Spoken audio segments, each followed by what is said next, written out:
քննչական գործողություններ չեն իրականացվել, ըստ ձեզ ինչու 53 քննիչներ այդպես էլ նախաքննության ավարտ չեն հայտարարում, եւ երկրորդ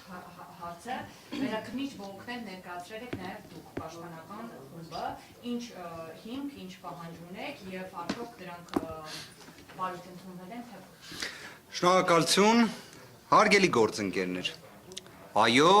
53 քննիչներից բաղկացած քննչական խումբը վերջին ժամանակահատվածը վերցնենք, թեև մինչ այդ էլ որևէ գործողություն Սամվել Կարապետյանի մասնակցությամբ չեն կատարում։ Այսինքն հարց է չի առաջանում, քրեական վարույթ, որ հարուցում եք, մարդուն մեղադրանք, որ առաջադրում եք, պետք է գիտակցեք, չէ՞ որ անձը անմեղ է, քանի դեռ հակառակը օրինական ուժի մեջ մտած դատավճռով չեք ապացուցել։ Հետևաբար ինչ պետք է չէ լինի։ Քննչականը, որը ոչ թե մեղադրանքի կողմի մարմինն է, այլ ամբողջական օբյեկտիվ քննություն ապահովող մարմինն է, պետք է ինտենսիվ գործողություն անի։ Ակնհայտ է, որ այս դեպքում գործ ունենք պարզապես ձևական մեղադրանքի հետ, ամեն գնով կալանք պահելու հետ։ Այսքան բան, ստեղ ուրիշ բովանդակություն չկա, այլ հարց, որ 53 քննիչ փաստացի ներգրավված են այս հրեշավոր, չարամիտ, ամոթալի գործողության մեջ, որտեղ այո, նոյեմբերի 18-ի խաբհման միջոցի վերաբերյալ որոշման պայմաններում, երբ կալանքը երկարաձգվեց եւս 2 ամսով, քննչական մարմինը պետք է լիներ ամենաակտիվ, ամենաջանասեր մարմինը, բայց ունենք ճիշտ հակառակը, ունենք տոտալ անգործություն, ունենք ընդհանուր առմամբ ջանասիրության տապալում քննչական մարմնի կողմից, բայց զուգահեռաբար ունենք դատախազություն, որը օրինակ կարողանում է հունվարի 5-ին ոչ թե հանձնարարական տա կամ չգիտեմ ցուցում փոխանցի քննչականին, որ ի վերջո օրինականության հսկողությունը ապահովելով նենց անեն, որ քննչականը տեղից շարժվի։ Ի վերջո ապահովի գործի ջանասիրությունը։ Փոխարենը ունենք, որ կարողանում են հասցնել վերաքննիչ բողոք մուտքագրել, ամեն գնով կալանք պահանջելու համար։ Հետևաբար, այո, որևէ գործողություն չի եղել Սամվել Կարապետյանի մասնակցությամբ։ Որևէ գործողություն չի եղել։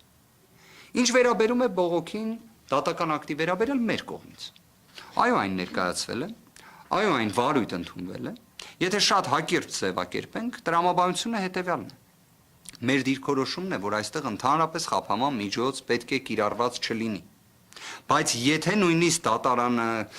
հաշվի առնելով քննչականի, դատախազության եւ ընդհանուր քաղաքական հետապնդման այս տոտալ մթնոլորտը, որը տեսնում ենք, եթե մի խաբհման միջոց պետք է ընտրի այնպիսինը, որ այն լինի համաչափ,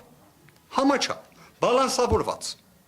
Երբ մենք խոսում ենք Սամվել Կարապետյանի մասին, մենք խոսում ենք անձի մասին, ով քաղաքական հայտ է ներկայացրել,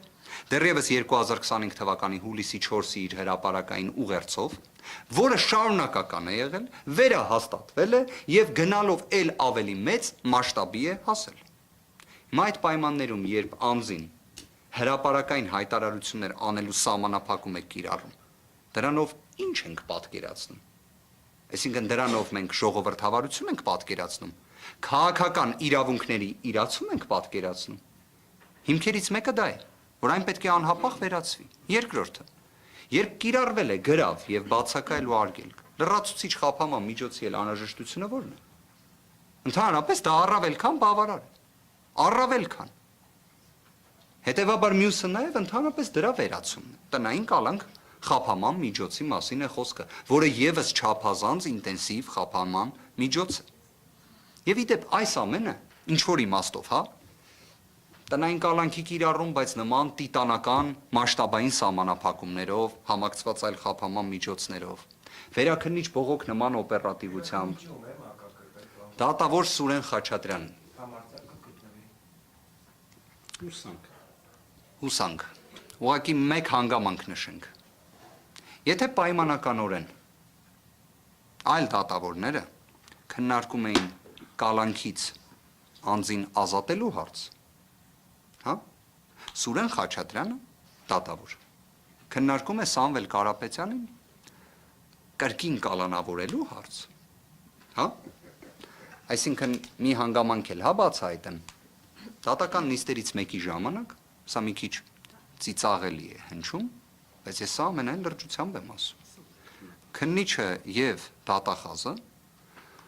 հայտնեցին, որ իրենք ունեն անհանգստություն, որ եթե տնային կալանք կիրառվի Սամվել Կարապետյանի նկատմամբ, Սամվել Կարապետյանը կկարողանա լքել Հայաստանի Հանրապետությունը։ Այսինքն տնային կալանքից դուրս կգա եւ կլքի Հայաստանի Հանրապետությունը։ Եվ դա ասում էին ամենայն պատասխանատվությամբ։ Սամվել Կարապետյանը իդեպ դատական նիստի ժամանակ հենց թեև մենք այսպես ասած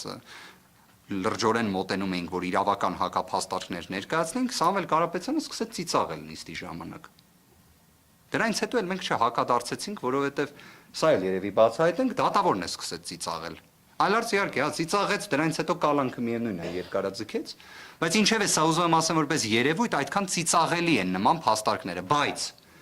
կարող է հիմա օրինակ քննիչը եւ դատախազը լսում են մեզ եւ ասում են ոնց թե իրենք դա շատ մեծ լրջությամբ եւ պատասխանատվությամբ էին ասում։ Դեկտեմբերի 30-ից Սամվել Կարապետյանը տնային կալանքի պայմաններում է,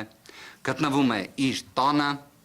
Իդեպ այս ժամանակահատվածում նույնիսկ մի քանի անգամ այցելել է բժշկական հաստատություն, կրկին վերադառնալով իր տուն։ Հիմա սենց ստացվեց, հարգելի իրավապահներ, երևի թե այս անգամ էլ ընդունենք, որ սխալվել էիք, լավ կլինի իհարկե, դրանում վատ բան չկա։ Հիմա օրինակ իրենք ինչ էին ասում, գործընկերներ ջան, պատկերացրեք։ Ասում էին 2025 թվականի հունիսի 18-ից, որ Սամվել Կարապետյանի նկատմամբ եթե կալանք մի օրով էլ չկիրառվի, երկինքը փուլ կգա Հայաստանի Հանրապետությունում։ Իրավապահ համակարգը կտապալվի, չգիտեմ, արևը դուրս չի գա, խաղաղություն չի լինի, չգիտեմ, էլ ինչ կարելի է մի տենց ողբերգական մի բան պատմեմ, հա, տիտանական մասշտաբի։ Հիմա նենց ստացվեց դեկտեմբերի 30-ից կալանավորված չէ Սամվել Կարապետյանը։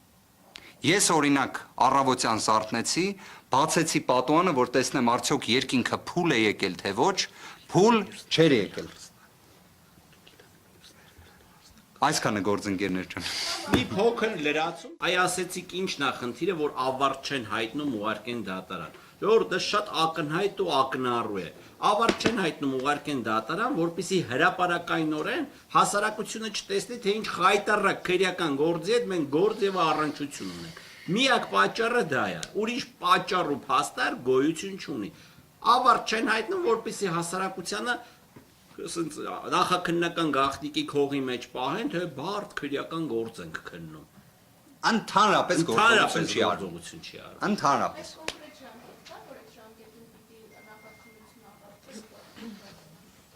Տեսեք, դրանցից մեկի վերաբերյալ նույնիսկ, օրինակ կոչի դրվագը, չէ՞։ Հայտնի կոչի դրվագը։ Այդտեղ կարելի է ասել, մեր ձևով կմասնակցենք եկեղեցու պաշտպանությանը արտահայտություն։ Իդեպ այս ամենը հիմա առավել քան պարզ երևում է եկեղեցու նկատմամբ ճնշումների պայմաններում, թե ինչի համար էր պետք Սամվել Կարապետյանին իր հեղինակության, իր, այսպես ասած, ուժի դիրքերից հանդես գալու նաև հենց հարգանքից ելնելով հանրության եւ վստահությունից, ինչի էր պետք ամեն կերպ մեկուսացնել։ Հա, հիմա այդ ամենը շատ ավելի հստակ ու պարզ է երևում։ Հիմա կոչի դրվագով նախաքննության առավելագույն ժամկետը, առավելագույն, դա հանդիսանում էր 4 ամիսը գումարած 1 ամիս հնարավոր փորձաքննության դեպքում։ 4 ամիսը լրանալու արդեն ժամանակահատվածում քննիչը դատական նիստերից մեկի ժամանակ ասել էր, որ այստեղ ինչը փորձաքննություն անեն։ Սա էր իրենց դիրքորոշումը։ Մենք էլ կհիշեք, ներկայացրել էինք փորձաքննության եզրակացություններ փորձագետների կողմից եւ քննիչը իրականացրեց Հայաստանի Հանրապետության պատմության մեջ հերթական ամենաաբսուրդային գործողությունը, որովհետեւ որոշեցին, որ փորձագետերին պետք է ահաբեկեն, պետք է խուզարկեն փորձագետների բնակարանները, բջջային հեռախոսները, կանչեն ժամերով հարցաքննեն փորձագետերին եւ այլն։ Սա է Սամվել Կարապետյանի գործով իրադարձությունները, որոնք տեղի են ունենում։ Ինչևէ, կոչի դրվագով ժամկետը պատկերացրիք։ Այնուհետև դե տնտեսական բնույթի աբսուրդային մեղադրանքներ ներկայացվեցին, որոնց այսպես ասած նվազագույն, ողջամիտ, բանական, չգիտեմ,